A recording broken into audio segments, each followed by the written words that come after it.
Alrighty, today on the Jeep Wrangler YJ, I'm replacing the door cylinder locks. I have them right here. I bought them from Crown on eBay. They appeared to be the most genuine ones. But there's the keys you get. Here's the cylinders. I got 3 of them. One for each door and one for the rear hatch. I'm going to do them all the same so they're the same key. I already did this side, so I'll show you on the other side when I do it how to put them in. They're real simple. But on this, I just wanted to show, I just took some foam board I had, and I'm just made some templates and put some tape on there. So that way I can block out, this thing has enough drafts as it is. That'll block out some drafts, and I think it looks a little cleaner. But here's the new lock here. Works real nice and smooth. I'll show you on the other side how to do it. It's real simple. Just pull the door panel off. You pull these 1, 2, 3, 4, 5 screws out. Then you got these 2 Torx over here. You take that out. This cover comes off. You can get access to it. It's just held in there by a little spring clip and a Cclip. But I'll show you on the other side. I just wanted to show this because I think it'll help out a bit. All right, stand by. Okay, so here's the passenger side. And you can see why I'm changing them, because they're all broken and messed up. Alrighty, so first off, we're going to start by removing these 5 Phillips head screws. I'm going to go ahead and do that real quick. Okay, now we're going to take these 2 Torx out. These are a T25. This one right here. Come on, focus. Anyway, trust me. T25. I'm going to get those out real quick. Okay, we got the 5 Phillips out and the 2 T25 Torx. Now we're just going to remove this cover here. It's probably stuck on over here on the side. It's got some goop over there. But anyway, it'll come off. You just got to pry it. Give me 1 sec. Okay, so you can see it's pry it off of there. It's just got some black adhesive type weather stripping stuff on it, but we got that out, so we'll set that out of the way. Yours may not have this plastic on it, whether it's been messed around with before or not. So if it does, just go ahead and peel it off of there. Plastic's off. Now in your case, if the plastic's still nice and pliable, you can try to peel it off real nice, or possibly cut it with an X-Acto knife and save it so you can tape it back on when you're done.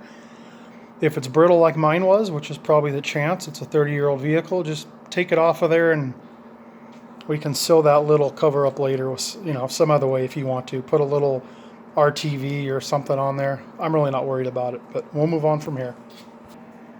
Okay, so what we're going to do now, I'm trying to hold this light here. You can see the little Cclip right there in the middle of the screen, right here. Oh, that's a hot light.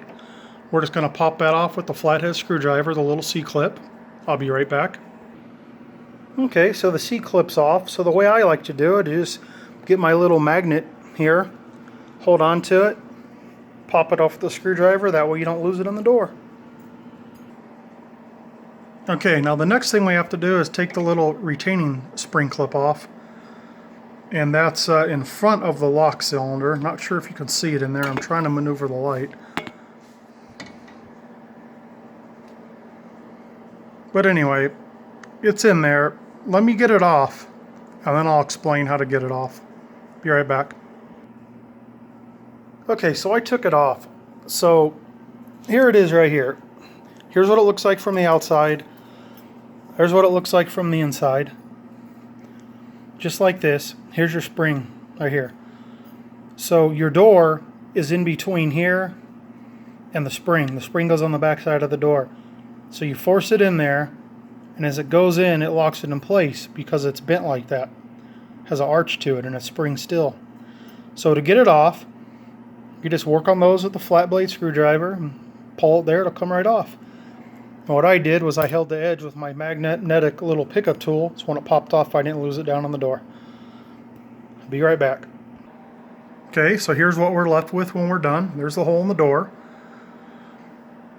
Here's the little piece that met up there before for the linkage.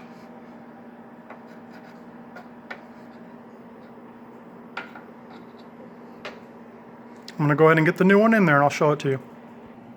Okay, so the new one I got, here it is right here. It had a little C-clip on it, which I just popped off with the flat blade screwdriver. It does have this end on it, which is not needed, so we'll just pop that right off. And then you can see that it does in fact match up to the old one. This is probably for a different application. Okay, it comes with a new little rubber gasket that we'll put on there.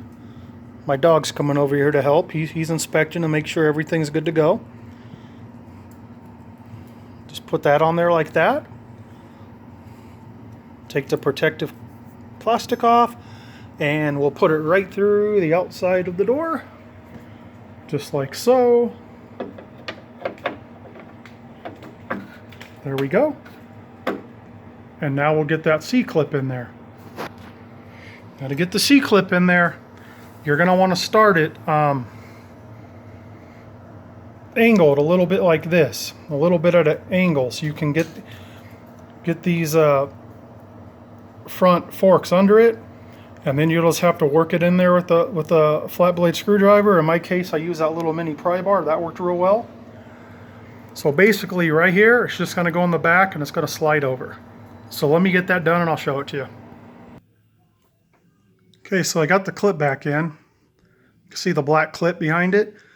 Now this is the one portion of it where you might be yelling and screaming and you're going to drop it down on the door here 5 or 6, 7 times until you finally get it. But don't worry, you'll eventually get it.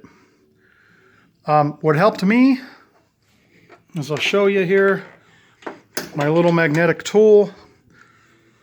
I took it, the flat side with the little L on it that you used to pull it off, put it on the magnetic tool so I could get it in here and get it behind here. And then I left the tool in place. Then I took my little mini pry bar, I got it placed in there against it. And then I took my hammer and I tapped on it until I got it going. And then from there, it was just a matter of hitting it in there. But without dropping it, getting it on there, like I say, it's going to take you 10, 15, 20 minutes. But you'll get it. Okay, so now we're just going to put this linkage back on there. You can see how it fits on there with the little ears.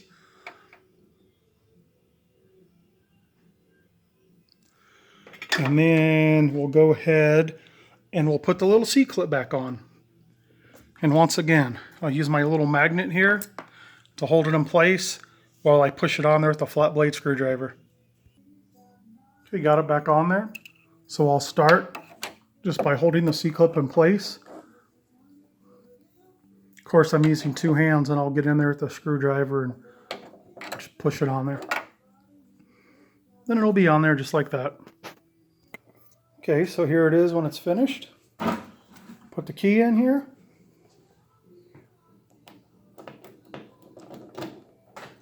And it'll operate the lock. Nice and smooth.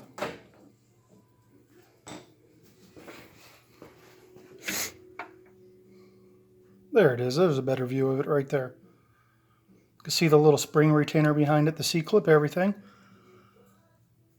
Now I'll go ahead and take some lubricating oil and I'll go ahead and lube this all up before I close it back up. Just go ahead and use some of this liquid wrench or whatever you got.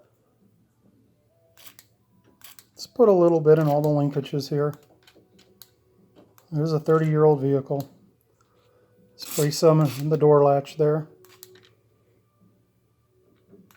Just basically wherever you see little hinges or anything moving. It's not going to hurt to lube it up. Looks good to me.